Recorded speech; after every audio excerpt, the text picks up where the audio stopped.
it's not only animals that are endangered species, also beers are too.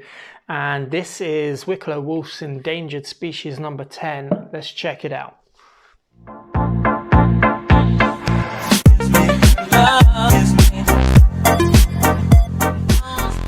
Hey, welcome back to Views on Brews. I'm Brendan, and this is Wicklow Wolf's Newtown Mount Kennedy Kviek NEIPA with Citra, Mosaic and Eldorado, and it's part of their endangered species range. This is number 10 in the range. I've had every single one of those, and they've all been really, really interesting beers. So I had to pick this one up. I've just recently had it in Dead Center Brewing in Athlone in their tap room. On tap, it was absolutely amazing. It's some beer to look at. They explain this beer as their haziest beer yet, and it really, really is. At Wicklow Wolf, our passion is to brew exceptional beers without compromise and with a true passion. This beer has barley, oats, wheat and hops and Kviek yeast. So it's the Norwegian dialect word for yeast is Kviek, and so Kviek is fermented at really high temperatures and very quickly, so it will bring a bit of a fruity element to the beer, which on top of the way that they've made this beer, which is in the style of a NEIPA, a New England IPA, is going to bring to this beer an element of very juicy, hazy, tropical fruit bomb, all the rage East Coast style, New England style of beer. I'm excited about this beer. It's when I had it in the tap room, it was fantastic. It really was. 6.4%. This endangered series that Wicklow Wolf do, and I'll just show you the can because it's a really cool label design on the can. It has the Wicklow Wolf on the front of the can, and then a little bit of info on the side of it there. But the endangered series is just like a series of small one-off batches.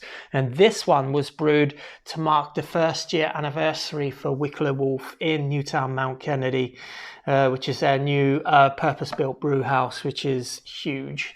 And it just goes to show, you know, a lot of these breweries now in Ireland are so well established that they're able to increase their production and probably export all of their beers to further afield. I'm going to get into this beer now. It is roasting outside. It's the middle of August. I need a juicy bomb of a beer to cool me down. I've got the Glimmer, got the Wicklow Wolf on it. I'm not really a fan of these straight edge glasses unless I'm having a dry Irish stout, but I thought I'd give you the full effect of this beer rather than have it in a snifter glass. I just want to show you just how incredibly thick and soupy and hazy this is. There's no lactose in it, just before I go any further. So it is all about the haze in this beer. Have a look at this beer. It is... what color is that? It's a very soupy, milky, orangey. I don't know what you call that. You know, what color do you call something like that? It's just a smoothie of a beer. It's fantastic. Loads of tropical aromas coming off of the beer.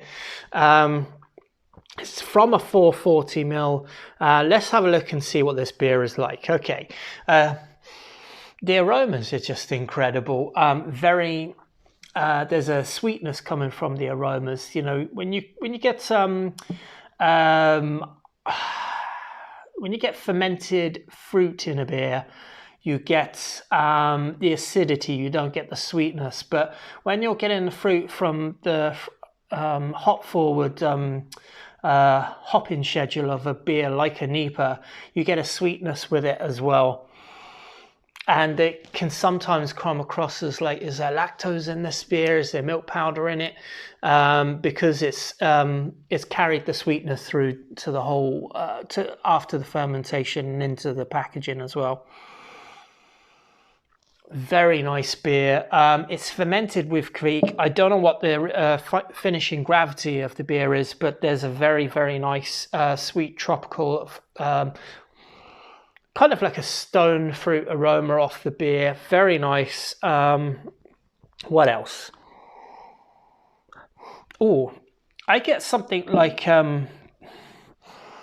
yeah, definitely stone fruit, and definitely like a melon of some kind, like a green unripe Galia melon, or maybe just a watermelon.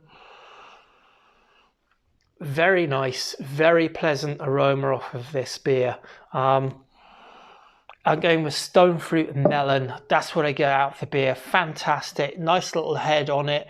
Soupy, milky, just a real juicy bomb of a thick. It's going to be a thick beer, I know it is. Anyway, Sláinte, cheers. Congratulations to Wicklow Wolf. They're an incredible brewery. They make great beer. Now that beer is just great. It still retains a bit of drinkability to it. It's not heavy so much so that you couldn't have another one. It's got a decent full mouthfeel to it. And let's see what the hops are like in this beer. Do they give a bitterness to the beer at all? Or are they just purely, when added to the brew and flame out, or are they steeped, or are they dry hopped? I suspect it's one or all three of those hopping schedules and no boil hops.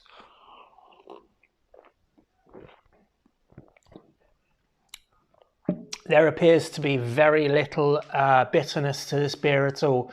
It's just very easy drinking tropical fruit juice type of beer. Nice amount of carbonation, nice amount of mouthfeel coming through, but it doesn't effervesce too much, which I kind of like in this style of beer. Kviek yeast, I don't really notice too much of the yeast profile. It's hard to distinguish, I should say, the profile of the yeast that's been used in here. This farmhouse style Kviek yeast that's become really, really popular nowadays in brewing and home brewing. Done well, I always think that this yeast doesn't show too much, or it does, but it's a very light, or it just adds to the fruitiness of the beer, let's say. But the hops in this, where this beer is, it's all about the hops. There is oats in this beer, oats and wheat. That's aiding the haziness, and it's also aiding the mouthfeel to the beer. Which something that you can lack in a juicy NEIPA style beer is body, because some of the West Coast style IPAs and pale ales, or just those bit heavily bittered at the front of the boil, they give you the hops straight away, so you get this perception of bitterness, which gives you a perception of a bigger mouthfeel to the beer. Whereas if you don't have those bittering hops, it can sometimes come off as a bit thin. That's where your wheats and your oats and your flaked barley sometimes is a really nice way of doing it. That's where you can aid the body of the beer. But they've done a superb job here. This is just summer in a glass. I wouldn't have too many of these. It is 6.4? Where is it now? Yeah, 6.4% the beer, so it's a decent wedge of a beer. You know you've had a pint of beer. Now, 440ml can, so you're not getting exactly a pint.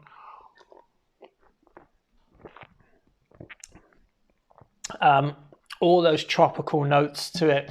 Perhaps a bit of slightly unripe pineapple to it. It does come across like stone fruit, maybe white flesh of some description. You know, you might say grape, or you might go for melon as the overall sort of picture of this beer. I think it has Mosaic in it, does it not? So Citra and Mosaic and Eldorado. So Eldorado, I did a little digging around. That gives you a bit of stone fruit and watermelon to it, which really, really comes through in this beer. And I'd expect it to in a well done NEIPA style beer, because you should be able to pull out the flavors of the hops in a NEIPA style beer, because they're added right at the end. And assuming you have this beer fresh, which it is, you should be able to get some of what the intended hop profile. Now, Mosaic is a one hop fits all kind of hop. It does have a bit of berry character to it. Some say blueberries. Best before, this has got a 6-month best before date on it, of January. We're in August now, so that's obviously a 6-month date. This is a brand new beer, so I know it's you know, I like the fact when you get a shorter shelf life for this style of beer, because if I had this in January, it'd be right at the back end and the flavor would have changed. The hop profile will have muted a little bit, and it really just wouldn't be the same beer by then. Even maybe a 4-month best before date would be probably advisable for this kind of beer, especially seeing as it's a small batch. You know, they should be able to put this on the shelf and then see it gone within a matter of weeks. Yeah, love the can design, love this Endangered series. Endangered mean, you know, it's supposed to be a pun on the Wicklow Wolf, this you know, wolf story the brewery has. And I think that, you know, the endangered part of it is, you know, this is an endangered brew, like the wolf was an endangered species of animal, blah, blah, blah. Okay, but I love what they've done with this beer. I loved it on tap, and I love it in can as well.